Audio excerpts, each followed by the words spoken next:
Hello, everyone. Um, just a quick video about why we should all spoil our votes in the upcoming presidential election here in Ireland. Um, basically, for democracy, we have a responsibility to democracy. And I'm going to make the case here that even Fianna Fáil, Fine Gael, Sinn Féin voters, um, Social Democrats, every voter should spoil their votes. And it's what's more important, loyalty to your party or loyalty to democracy? And so I'll explain why in a moment, actually spoiling your vote is important for democracy, crucial. But the basic point is for if you want Fianna Gael to have a good brand, if you want Fianna Fáil to have a good brand where both you're going to be able to win elections going forward, but also the policies that you care about and this party stands for, you want them taken seriously by more people, right? Um, and you also want to make sure your party has good policies. You want to make sure it maintains its integrity.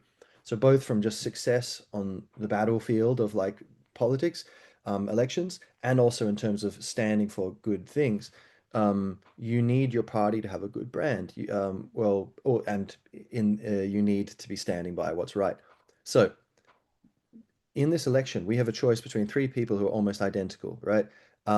Heather Humphreys, Jim Gavin, and Catherine Connolly. So they're they're all going to go allow mass immigration. They're all going to allow, the hate speech stuff to be brought in, and none of them have anything to say about the COVID tyranny. None of them want to reduce the size of the state and reduce taxation. There's almost anything substantial. They're all on the same page. But now the president itself is mostly a symbolic office. So should there be any constitutional issue where this is the Oireachtas is going rogue, this is way out of line, like the COVID stuff, they're all they all have an equal chance really of standing up against it. So okay, it doesn't really matter who you vote for, any of them, even if you're a Fine Gael voter, if one of the other people get in, okay, fine, like it doesn't really matter, does it?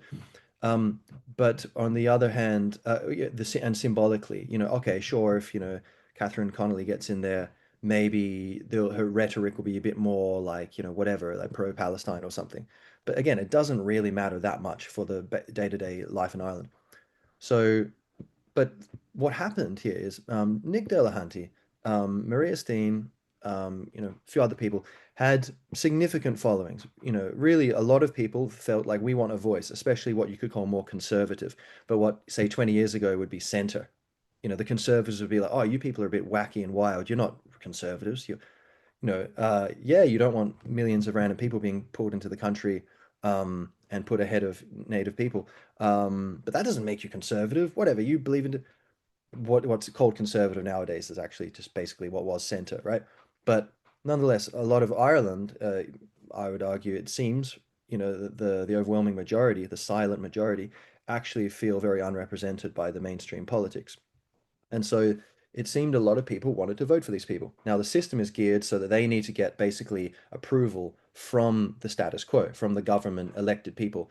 You can't just run for president in Ireland, which is kind of crazy, anti-democratic in itself. And it's been recommended, as I understand it, I think 20 years ago, that this be changed. And of course, it was not in the interest of the status quo to do that, and so they haven't done it.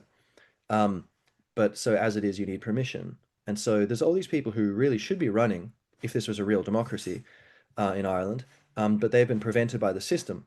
So that's one democratic failing where anyone, listening to this, I would say for defense of democracy, you should spoil your vote to say that this is not fair, this system.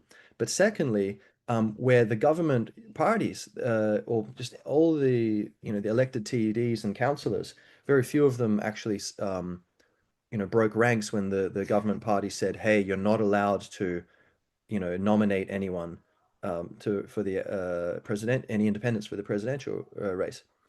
Very few people broke rank, and but that's a terrible thing the government are doing because if imagine if you what they should have done is okay, you're Fine Gael or Fianna Fáil or whatever, and you are going to be running against the Nick Delehanty or Maria Steen or whatever. But all right, let them enter the race, and we're going to prove everyone that we have the support. We're confident that we actually have the democratic mandate. We will win. So, yep, We're going to let them run, and then when we win, no one can be bickering like, "Oh yeah, but we would have won if you let us run." They've no excuse. We beat them fair and square. So clearly, they didn't want them in because they knew that they wouldn't win. Now you can justify that or try to by saying like, yeah, but these are crazy people, and the major just because the majority of the public want something crazy doesn't mean it's good. Yes, but it does mean it's democratic. So, and this is the president. So whether you like it or not, if you can be you can believe in dictatorship, and you can argue it's a benevolent dictatorship by Fine Gael and Fianna Fáil or whatever. But if you are doing what you say all the time, like democracy, democracy against the far right fascists, we're democracy, then you can't.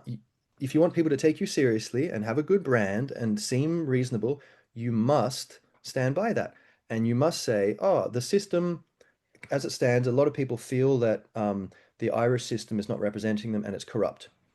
Now, even just because the law says you need to get these nominations to get in, and technically we couldn't just sit in our seats here and just do nothing and prevent competition, that's gonna look really bad.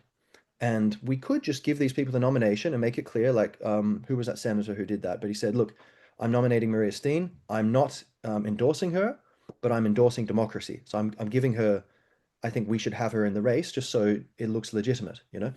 And it is legitimate. But he's like, I'm not saying I'm supporting her.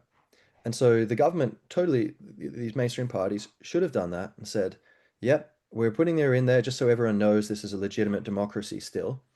And but please don't vote for these people. But we're putting them in there just so you all know that, this is really the will of the people. And that would have made them, their victory, if they could win, all that more substantial. Um, but of course, the truth is that they want their cake. They want to have their cake and eat it. They want to be able to say they're Democrats while not actually practicing that because they know their policies do not have Democratic support. So so here I would encourage everyone to spoil your vote. So what does that mean? You write Dr. Vincent Carroll is saying you should write no, no, no, no to everyone. You can write whatever you want. You can just write democracy on it or whatever. It's just don't like tick or put the X or whatever they want in the boxes. Just do write something else. So it will be counted. It'll be part of the percentage, and it will be X percent votes were spoiled. They were not valid. But that's totally very different to not voting at all. So if you just stay home, oh, I'm going to not participate, and that'll show them. No, it doesn't show them anything. It's not counted. If you want to exercise your democratic voice, you need to go to the polling station and just put whatever you want, like no, no, no, or democracy or whatever, and draw a big horse on it or whatever, and it'll be spoiled vote. And that way, what we want is to have a massive percentage of, oh, in Ireland, you hear in the presidential election in Ireland, 20% of the voters spoiled their vote. That's massive. Oh, that's a big scandal. And that's going to trigger reform, etc. Or, hopefully we can get even more. And if you're listening and you're like a Fine Gael, Fianna Fáil voter, you're like, oh, who is this guy? Or what is he? Okay, fine. You can disagree, but I'm trying to appeal here, not to the ideologues, because there are good people on every side of, every debate, more or less, most sides. And so there are many good people who are just, yeah, I believe, Fianna Fáil, Gael, this is my family always voted, or I want to try to stick with them and, make it work. They're the best I can see. All right, great.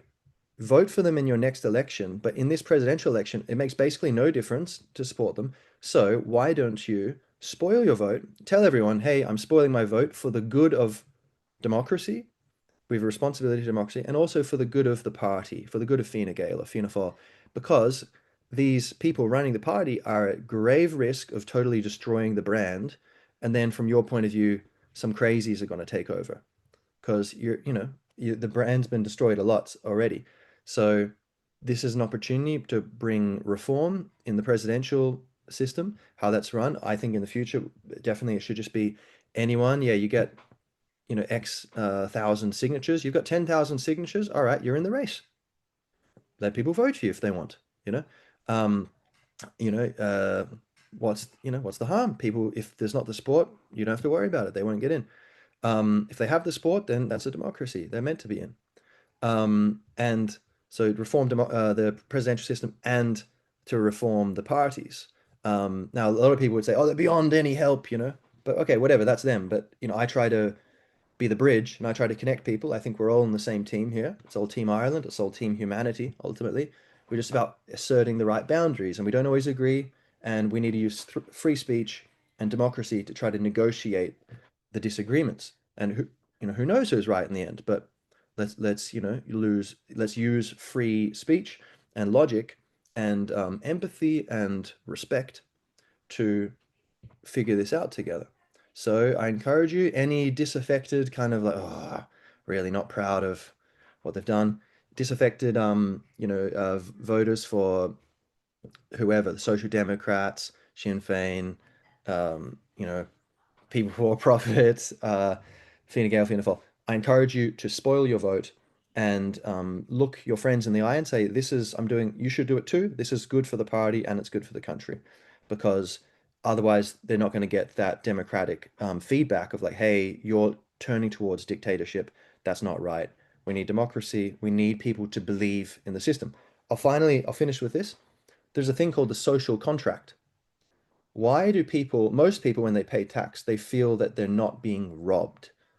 Although more and more people are feeling like it is robbery, or at least a part of it. Like maybe some of it I should pay, but at some point, which is just, I'm just being robbed here.